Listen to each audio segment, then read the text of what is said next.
사람이 아니고 할 사람들, 결혼할 사람들, 미혼이든 재혼이든 그렇잖아요. 미혼이든 재혼이든 결혼할 사람들이에요. 왜? 우리가 이상가정을 이룰 수 있는 모든 컨텐츠를 다 갖고 있고 그러한 종교적인 내용, 철학적인 내용, 이 내용을 우리는 다 갖고 있어요. 그렇죠? 이상가정을 이루어서 나아갈 수 있는 모든 내용을 다 갖고 있어요. 유일하게 종교단체 중에서 우리만 갖고 있어요. 그걸. 그렇잖아요. 그러니까 우리는 그걸 잘해야 된다고 생각해요. 그렇게 해서 가정수를 늘려나가는 거죠. 그러기 위해서 어떻게 이 사람들을 할 것이냐. 그러면은 저는 이제 그런 방법으로 우리는 많이 되고 그렇다고 나 결혼 안 했음 여기다 뭐 이마에 써갖고 다니는 사람 무슨 아니잖아. 나 결혼할 사람 뭐 이렇게 써가 붙이고 다니지도 않잖아. 그렇죠? 기독교인은 뭐예요? 거룩하면 성경책을 끼고 다니까 저런 기독교인이구나. 뭐 표시도 약간 나고 또 교회 가면은 뭐 또 저것도 다 기독교인들 모였으니까 표시도 나니까 신천지는 거기 들어가서 막 하잖아. 그렇죠? 근데 그들이 저 기독교 타겟에서 잡은 건 정말 잘 잡은 거예요. 그들이 알곡이거든 이 시대에. 알곡을 해야지만 주렁주렁 열리는 거 아니에요? 축정이 우리는 축정이 좀 많아. 축정이 아무리 물을 버봐요. 3년 5년 버봐야 하나 맺히기도 힘들지. 그렇잖아. 근데 걔네는 알곡을 맺을 사람을 가서 하는 거야 힘들어도. 그런다 보면 이제 기독교인은 사실은요 이방인보다 훨씬 전도가 쉬워요. 왜? 3개월이면 결론이 나는 거야. 우리 말씀 들어서 3개월은 결론이 나요. 그렇잖아요. 우리가 잘 교육을 잘 하면 3개월 내에 결론이 나요. 받아들일지 아닐지. 근데 받아들인다 그러면 어떻게 이제? 내게 있는 모든 것을 다 이게 맞추는 것이고 주님 만났는데 그쵸? 자기 인적 네트워크이고 뭐 재산 뭐 다 주님을 위해서 쓰는 거죠. 주님 만났으니까. 그러니까 그들이 알곡이죠. 축정이는 뭐예요? 아무리 물을 부어도 온 것도 아니고 하는 건데 난 또 장가 갔으니까 볼일 봤으니까 그냥 가버리고 볼일 다 봤잖아. 이게 참 이게 어려워요.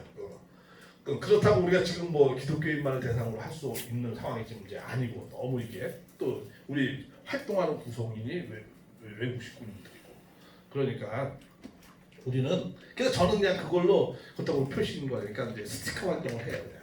재혼, 미혼, 결혼할 사람 오세요. 그거 결혼한 오는 사람 결혼 안 한 거 아니야, 그렇죠? 그거 보고 너 결혼 안 했구나.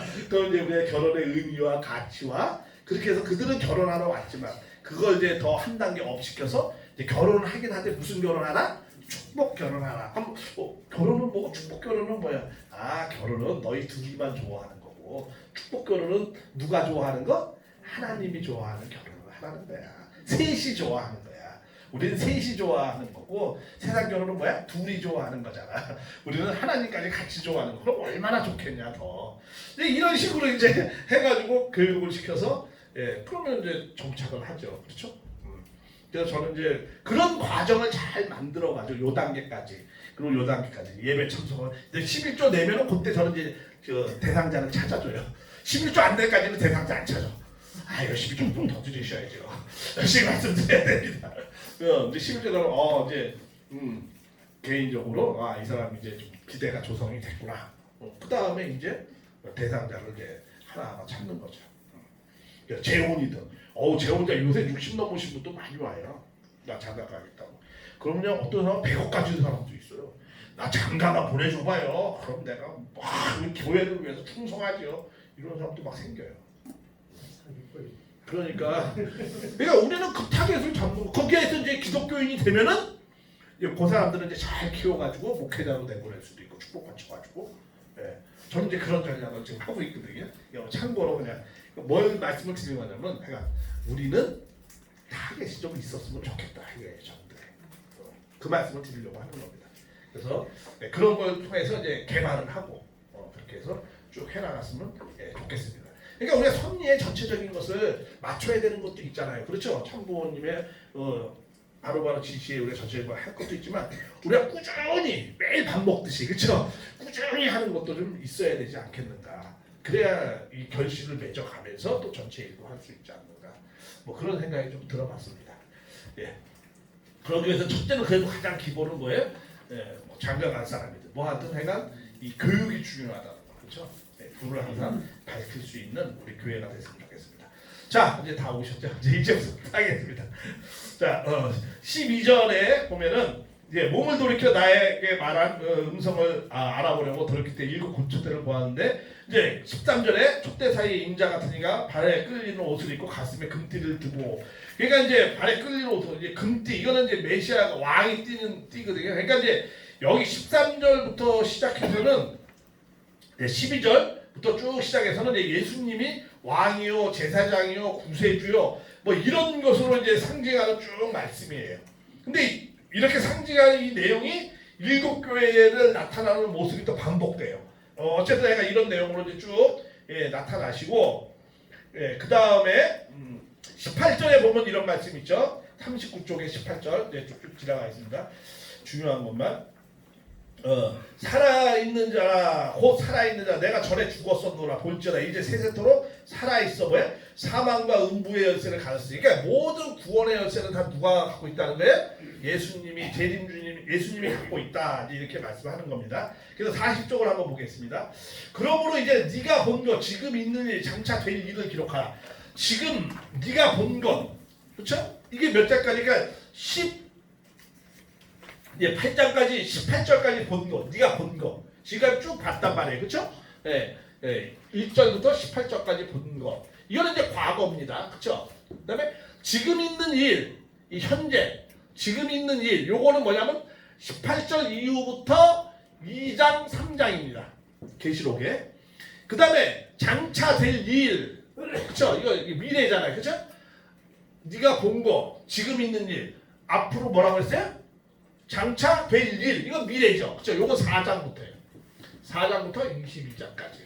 그러니까 이 요한계시록 과거, 현재, 미래 시대가 다 들어가 있어요. 그러니까 해석할 때도 그러한 내용을, 그러니까 이게 왜 이 말씀을 드리냐면, 요한계시록을 해석하는 유형에서 이런 과거파, 역사파, 미래파, 뭐 세대주의파 여러 파가 있습니다. 크게 보면 그런 네 종류인데, 근데 과거파라는 거는 뭐냐면 이 로마 시대의 말씀이다. 이거는 전부 미래의 얘기가 아니고, 이렇게 해석해서 거기에 로마 시대에 맞추어서 다 해석하는 분들이 있어요. 학자들도. 그거는 잘못됐어요. 우리는 항상 이 원문에 충실해야 되잖아요, 기본. 그쵸? 원문에 분명히 뭐라고 말씀했어요? 과거, 현재, 미래, 네가 본 거, 그쵸? 지금 있는 일, 앞으로 장차 될 일, 분명히 미래의 것도 있거든요. 그러니까 앞으로 장차 될 일 해가지고 이것도 뭐야? 다 미래 시대다. 1장부터 22장까지 다 미래 시대다. 이렇게 해석하는 부류가 있어요. 이게 대표적인 미래파, 이게 대표적인 파 누구예요? 신천지예요. 신천지 1장부터 시작해서 전부 다 미래로 해석해요. 미래파의 또 문제점이 뭐냐면 자기 입맛에 그 미래를 다 해석해버리는 거야. 신천지가 지금 그러고 있어요. 대표적인 그 부류예요. 그러니까 근데 분명히 뭐라고 했어요? 과거, 현재가 있어요. 시제. 그렇죠? 미래는 4장부터입니다. 그러니까 이제 그런 내용들. 그 다음에 이거를 무슨 또 이제 그 역사파 뭐 이렇게 해가지고 이거는 무슨 주님의 뭐 이런 것이 아니고 하나님의 선악의 싸움의 섭리의 어떤 원칙을 얘기하는 거다, 이렇게 또 해석하는 부류도 있고, 그렇게 되어져 있는데, 우리는 어때? 과거, 현재, 미래의 원문에 충실하면서 그 전체의 의미를 잘 보면서 해석해야 된다라고 해석되어지는 거죠. 그래서 그 다음에 또 20절에 보면은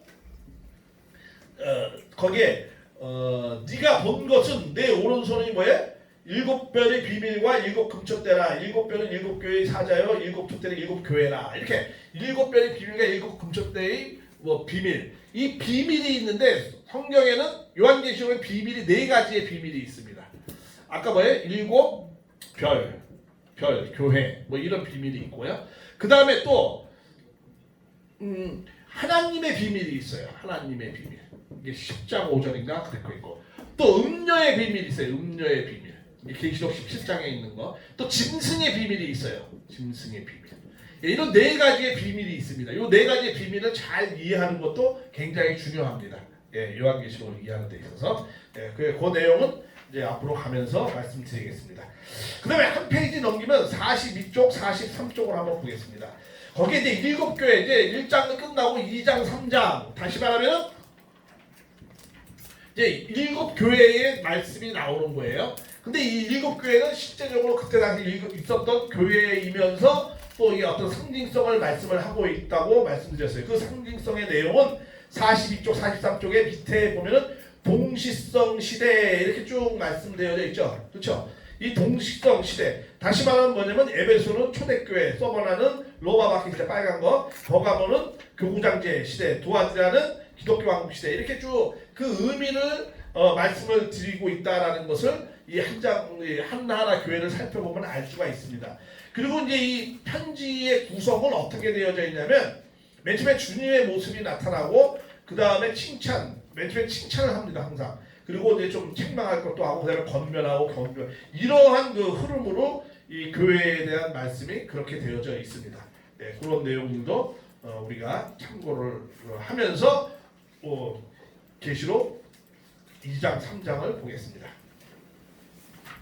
자, 계시록 2장에 보면 2장 46쪽에 46쪽 1절 에베소 교회의 사제의 편지라 오른손에 7별을 붙잡고 7 금처에서 다니시는 이가 이게 이제 각 교회마다 예수님이 나타나는 모습이 다 달라요. 그럼 이 나타나는 모습에 메시지가 있어요. 예수님이 뭔가 그 교회에게 하시려는 메시지가 있습니다. 여기 오른손에 7별과 7 금처대를 사이로 다니시는 그러니까 이제 뭐냐면 모든 교회는 다 모든 목회자와 모든 교회는 다 누가 주관하신다는 거예요? 예수님이 주관하신다라는 거예요.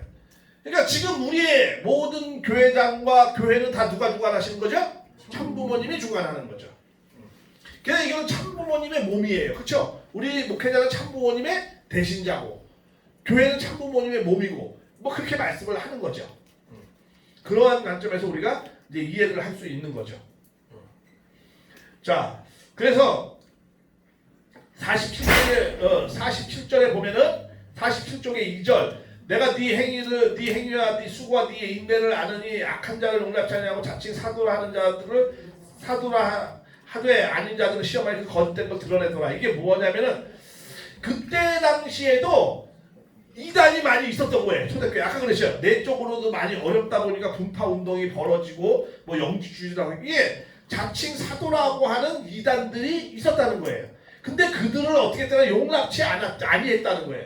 그러니까 이 에베소 교회는 그런 내용을 잘 분별할 수 있는 능력이 있었던 것 같아요. 그러니까 그런 것은 이 에베소 교회는 뭐가 말씀이 강한 교회예요. 교회마다 특성이 있잖아요. 근데 이 에베소 교회는 말씀이 강한 교회예요. 그래서 그런 잘못된 무슨 우리로 말하면 뭐 이상한 그룹들 그런 걸 다 분별할 수 있는 능력이 있었어요. 그런데 그리고 3절에 보면 네가 참고 내 이름을 위하여 견디고 게으르지 아니하는 걸 아노라. 아주 열심히도 했어요. 그런데 4절에 이런 내용이 있습니다. 칭찬을 했는데 그러나 너를 책망할 것이 있나니 너의 처음 사랑을 버렸느니라. 그러니까 여기 이 교회는 에베소는 사랑이 좀 부족했던 것 같아요. 좀 열정이 좀 식은 것 같아요. 말씀에 그런 것은 좀 있는데 그러면서 그랬을 때 그러면 사랑이 버리고 열정이 식고 이런데 그럼 이런 걸 어떻게 치유하는가 하려면 이렇게 하라는 거야. 5절에 보죠. 그러므로 이걸 해결하는 방법을 어떻게 했어요? 어디서 떨어지고 그것을 생각하고 회개해 처음 행위를 가지라 이렇게 했어요. 너희가 처음에 행위가 어때 했는가? 우리 그렇죠. 여기 다 우리 열정이 식고 이랬을 때 우리가 처음에 신앙을 출발할 때 어땠는가? 이런 것을 생각해 보라는 거예요. 그런 내용들 우리도 여기 교회가 있다 그러면 우리 교회가 지금 이런 상황인데 우리 처음에 이 개척을 할 때 이 개척을 하시는 우리 선배님들이 어떤 열정을 갖고 어떻게 했고 이 교회의 참부모님이 이 교회를 세우기 위해서 어떻게 수고하셨는지 이런 걸 회상하면서 정말 우리가 얼마큼 거기에 동떨어져 있는지 그 자리를 우리가 한번 생각해 보면서 회개하라는 거예요. 그런 내용의 말씀이 있습니다. 그러니까 여기서도 우리가 그런 내용들을 그러니까 여기는 이렇게 목양적 메시지가 이렇게 강하게 있어요. 단순히 미래에 어떻게 될 것이다 이런 것만이 아니고 그런 목양적 메시지가 있다는 거. 네, 그래서 우리가 그런 내용들을 잘 한번 생각해 봐야 되는 거죠. 그러면서 6절에 또 이런 게 나옵니다. 48쪽에 6절. 오직 내게 이것이 있으니 네가 니골라당의 행위를 미워한다. 너도 이것을 미워하도다. 그러니까 그때 니골라당의 행위가 많이 있어요. 근데 너도 이것을 미워. 거기에 물들지 않고 잘했다는 거야. 네. 니골라당이 어떤 거냐면 이게 니골라라는 집사가 이제 만든 이 공동체인데 근데 처음에 순수하게 잘했어요. 근데 이게 가면서 변질되기 시작했어요. 우리도 그렇죠. 무슨 그룹 무슨 나오면은 처음에는 좀 잘 나가는 것 같잖아, 그렇죠? 뭔가 새로운 걸 깨달아가지고 자기들끼리 모여서 뭔가 해보자고. 근데 이게 빗나가기 시작하면 점점점 엉뚱한 데로 빗나가는 거예요. 여기 니골라당도 이제 그랬던 거예요. 처음엔 순수하고 아주 순결하게 잘했었어요. 근데 이게 다음 대로 넘어가면서 변질됐어요. 어떻게 변질됐냐면 이 니골라당 이제 그때만 해도 여기는 이제 헬라 사상이 이제 모든 것이 주류를 이루고 있을 때예요. 사회는. 근데 헬라 사상은 이원론적 사상이잖아요. 그렇죠? 이데아와 이 땅에. 그렇죠? 이데아의 저 세계는 선한 것이고 이 세계는 나쁜 것이고 인간도 영은 깨끗하고 육은 어떻게 항상 더럽다. 이런 이원론적 생각을 하고 있어요. 왜? 육의 생각이 항상 보니까 그렇거든. 근데 그들은 타락의 내용을 정확히 모르니까 현상을 보고 이제 그런 세계도 그렇게 이원론적으로 선악으로 이렇게 되어져 있다라는 거지. 그래서 이 땅에서는 아무리 선하게 해봐야 우리의 본래가 그렇게 악하기 때문에 안 된다라는 거야. 근데 우리는 예수님을 믿었기 때문에 우리는 영혼은 구원받았으니까 우리는 그냥 뭐 이 땅에서는 아무렇게나 막 살자는 거야. 우리 예수 믿었으면 우리 영혼은 구원받는다는 거야. 요게 이제 구원파, 이 세월호 이런 사람들하고 비슷한 그 내용을 갖고 있어요. 근데 우리는 분명히 원리에서 그렇죠. 이들은 이제 영체와 육신의 관계를 모르잖아요. 그렇죠? 왜냐하면 육신이 선한 행동을 해서 육신을 통해서 왜 생력 요소를 받아야 영이 성장하는 거잖아요. 그렇죠? 근데 그 내용을 모르잖아. 그러니까 육신과 영은 아예 개별적인 걸로 생각해요. 서로 수수작용 속에서 영향을 준다고 생각하지 않았어요. 왜? 그런 인간에 대한 정확한 그때만 해도 계시가 정확한 해석이 안 되니까. 그러니까 육은 육이고 영은 영이야. 그러니까 육은 나쁜 거야 무조건. 그러니까 이거는 뭐 어떻게 해결할 수가 없는 거야. 그러니까 마음대로 막 사는 거야 그냥. 이런 이원론적인 생각을 갖고 있었어요. 근데 지금의 원리적인 우리가 시각을 보면 육은 막 살면 안 되죠. 그렇죠? 육을 통한 생명 요소를 받아 영이 성장하는 거니까. 하나님의 생소만을 갖고도 우리가 성장할 수 없잖아요. 영이. 그렇죠? 그러니까 육신과 떨어진 동시에 우리는 성장이 멈추니까. 그렇죠? 그러니까 우리는 재림부활하는 거 아니에요? 좀 더 나은 영을. 그러니까 재림부활하는 건 두 가지 이유잖아요. 하나는 남겨진 사명을 이루기 위해서. 그렇죠? 사명적 관점에서 그런 거죠. 그러나 내적 관점은 어떤 것이죠? 좀 더 성장하기 위해서 영인체가. 그렇죠? 그러기 위해서 하는 거 아니에요?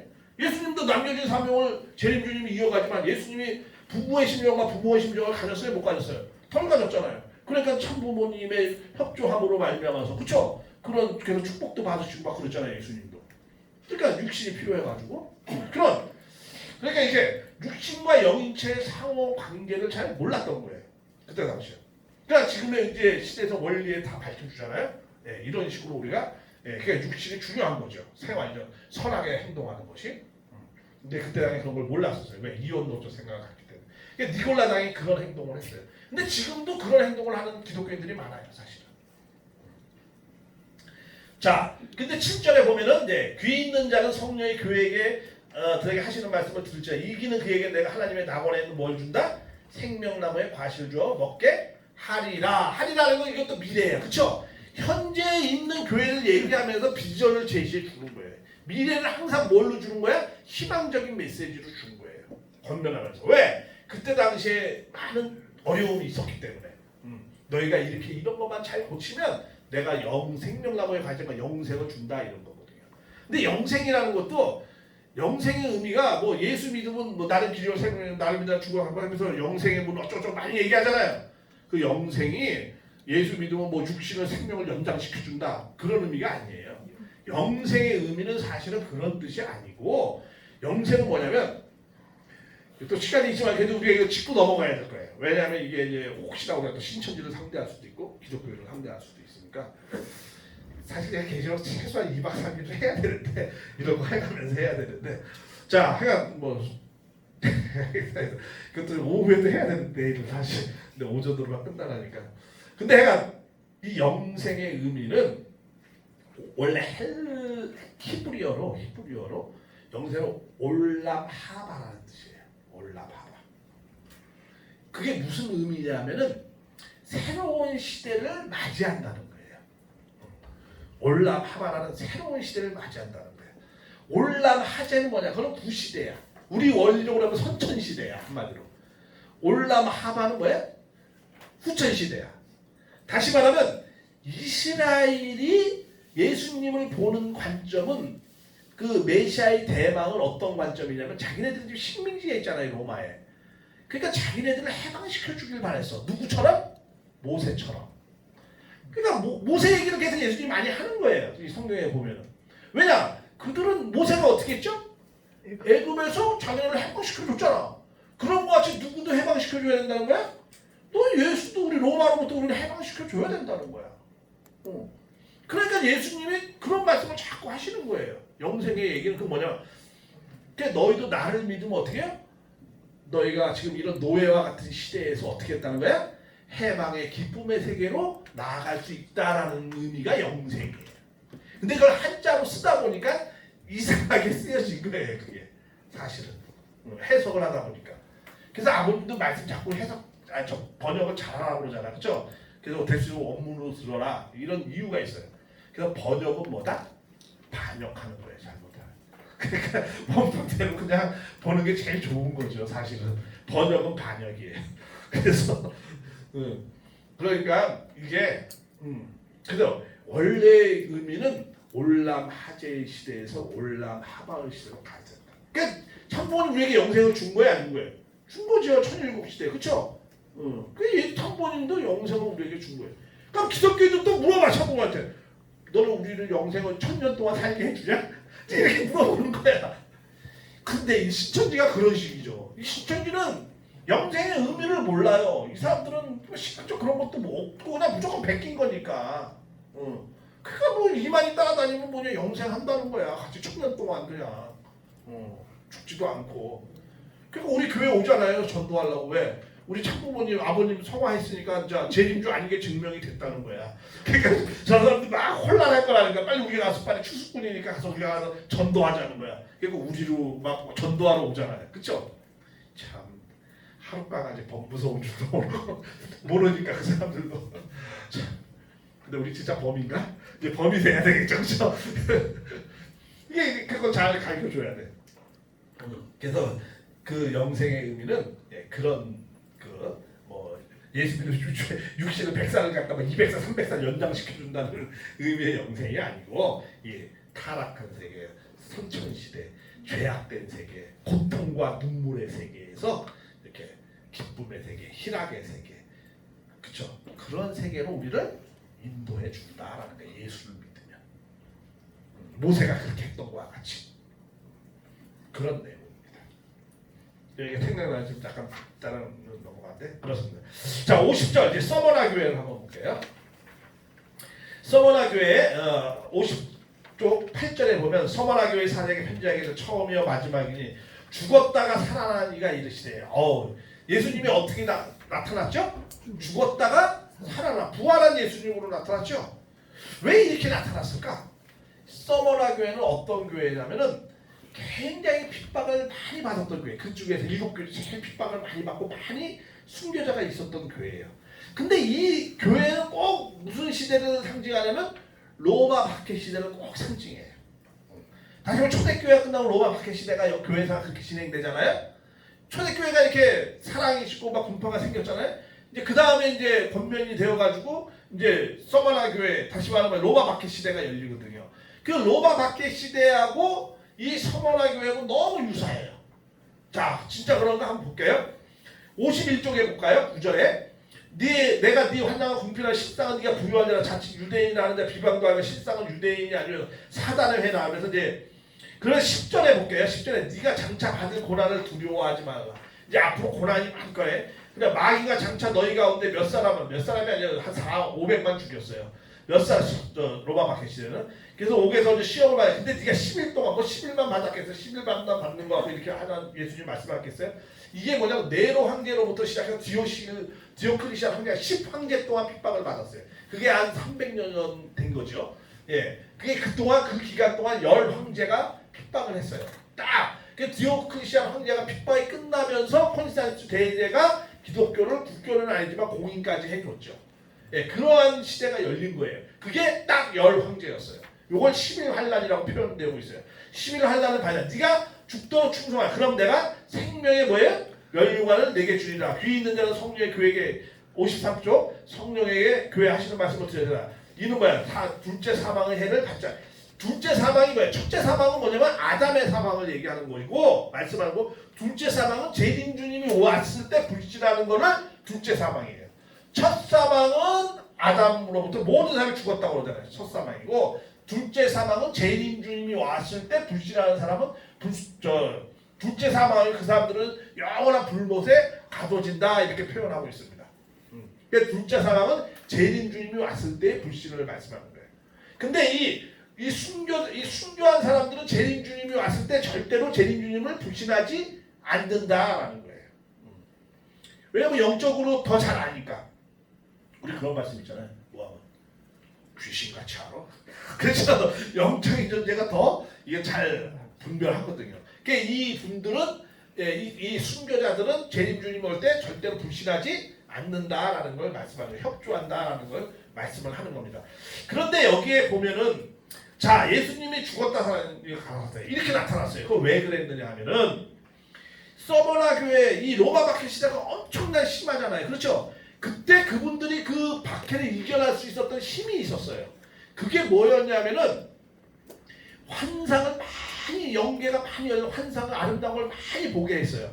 그들이 많이 옥에 갇히잖아요. 핍박을 받다 옥에 갇히면 옥에서 막 기도를 하자 하면 연계가 막 열렸어요. 그러면 거기에 주님과 먼저 가신 분들이 정말 아름답게 행복하게 지내는 환상을 많이 봤어요. 그러니까 이 기독교인들은 이 옥에 갇혀서 이제 콜로세움 광장에서 이제 대기하잖아 옥에. 그럼 어떻게 해야 서로 죽겠다는 거야. 나 죽겠다고 먼저 죽겠다고. 왜? 빨리 나 저 주님 만나러 가야 되니까. 그렇게 했던 거예요 이 사람들이. 그러니까 죽음에 대해서 요만큼도 두려워하지 않았어요. 왜? 죽었다가 자기네는 살아나서 여기 간다는 거야. 그러니까 예수님도 그렇게 나타났어. 그렇게 딱 보여주는 거야. 그러니까 어떻게 해? 이들에게는 죽음이 없는 거야. 그럼 돌아가만 있냐. 빨리 돌아가겠다는 거야. 그래가지고 막 사자들도 물어뜯어도 막 찬송하고 다 웃고 죽어 있잖아요. 그렇죠?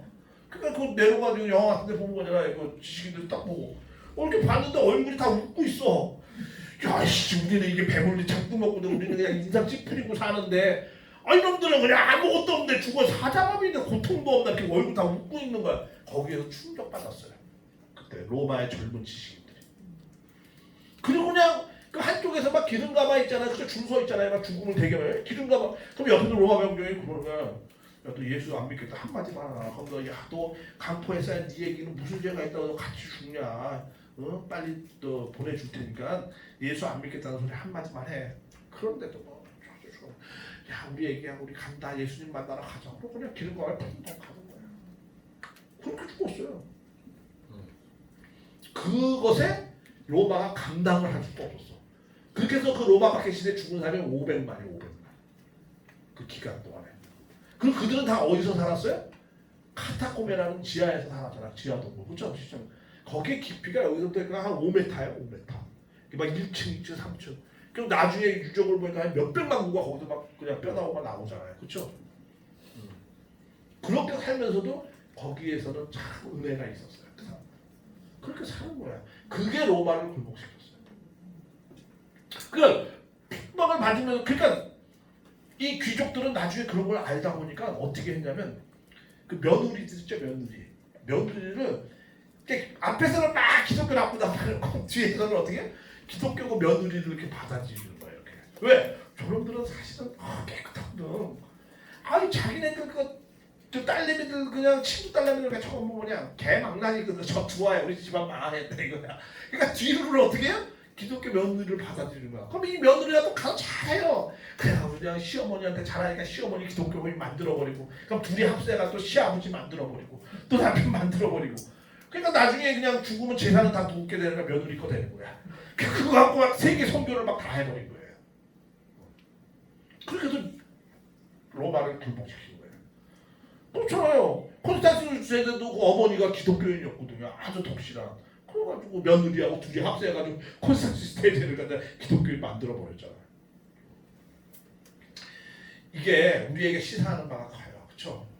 우리도 그렇잖아요. 우리가 어떻게 우리 축복가정의 정체성을 지키면서 가야 될 것인가라는 것을 보여주는 예예요. 사실. 우리는 세상에 타협하지 않고 우리는 순결과 도덕과 그런 걸 지켜가면서 정말 우리가 이제 보여줘야 되는 시대잖아요. 우리도. 그렇죠? 보여주는 시대가 왔어요. 메시지가 중요한 시대가 아니에요. 지금 정보가 차고 넘쳐요. 좋은 말은 차고 넘쳐. 나도 카톡 보면 이상한 사람들이 뭐 좋은 말이 정말 많아요. 야, 천정역보다 말씀 더 좋더라고요. 좋은 말이 많아요. 좋은 말씀은 자꾸도 넘쳐. 그렇죠? 요새는 그래서 왜 메시지가 중요한 게 아니에요. 메신저가 중요한 거예요. 누가 무슨 그 말을 했느냐라는 거야. 그렇죠? 누가 그 말을 했느냐. 조국이 그 말을 했느냐. 아니 누가 그 말을 했느냐. 그렇죠? 말만 그렇게 했느냐. 아니면 정말 그 사람의 삶으로 그 얘기를 했느냐가. 메시지가 중요한 게 아니고 메신저가 중요한 거예요. 그러니까 지금 봐요. 다 보여주는 시대로 들어왔어요. 그렇죠? 그런 시대에 살고 있어요. 정말 말씀이 육신되지 않고는 전도하기 힘든 시대에 들어왔어요. 다 유튜브 시대니까 다 공개되어 있으니까. 그래서 지금 이 시대 우리가 참 근데 여기 그래서 여기 서머나 이 기독교의 산을 보면은요 딱 두 시대는 정말 잘했어요. 기독교 2000년 산 중에서 한 군데가 언제냐면 이 로마 마켓 시대야. 이때는 정말 기독교 2000년은 정말 최고로 잘했어.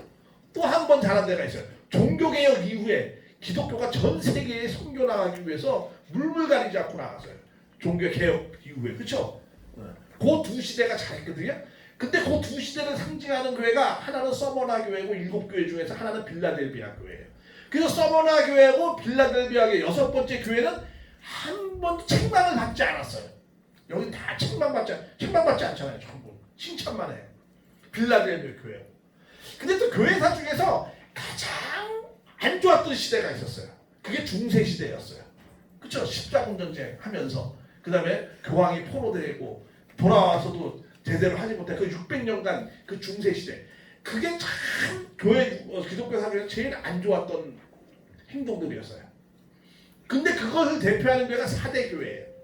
그래서 4대 교회는 시작부터 혼만 나. 책망만 받아. 칭찬이 하나도 없어요. 4대 교회는. 그걸 상징하는 교회. 그리고 또 하나는 라우디아 교회가 또 하나도 칭찬받은 게 없어요. 현대 교회를 상징하는 거거든요. 맨 마지막 교회 라우디아 교회. 그거는 칭찬받은 게 하나도 없어요. 그 교회는. 지금 현대 교회가 받을 게 하나도 없거든. 주님을 불신한 기독교가 칭찬받을 게 뭐가 있겠어. 그렇죠? 1920년부터. 그것도 하나도 칭찬받을 게 없어요. 이 라우디아 교회. 정말 이 7교회가 그 교회의 상징성을 너무나 잘 나타나고 있어요. 교회사에. 그래서 이게 서머나 교회는 그렇고 그래서 칭찬만 받고 많은 고난 속에서 훌륭한 일을 많이 한 교회입니다.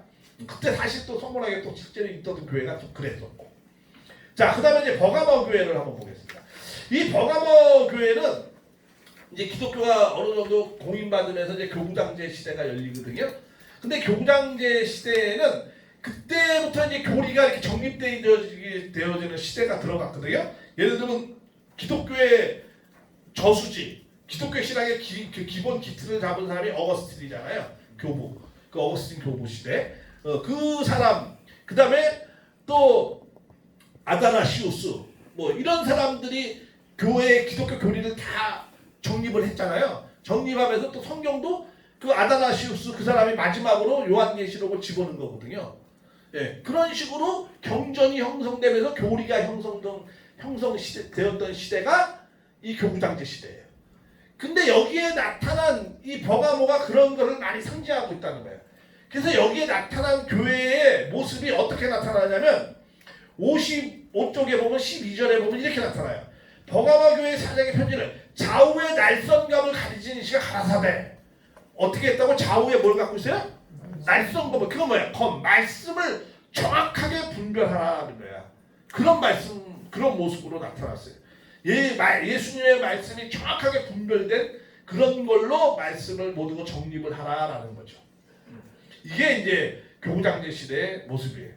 그런데도 불구하고 사실은 많은 이교도적인 것이 들어와서 뭐 대표적인 게 이제 삼위일체 같은 거 그런 거 이제 조라스트 교회 삼위신의 표현으로 이 삼위일체를 이렇게 표현하잖아요, 예수님. 그리고 성모 마리아상 이게 이제 515년도에 다마스커스라는 감독이 이거 성모 마리아상을 이제 모시게 되거든요. 그게 다 옛날에 그 여성 신은 뭐 어떤 바알신 있죠? 그런 걸 흉내내가지고 다 한 거예요.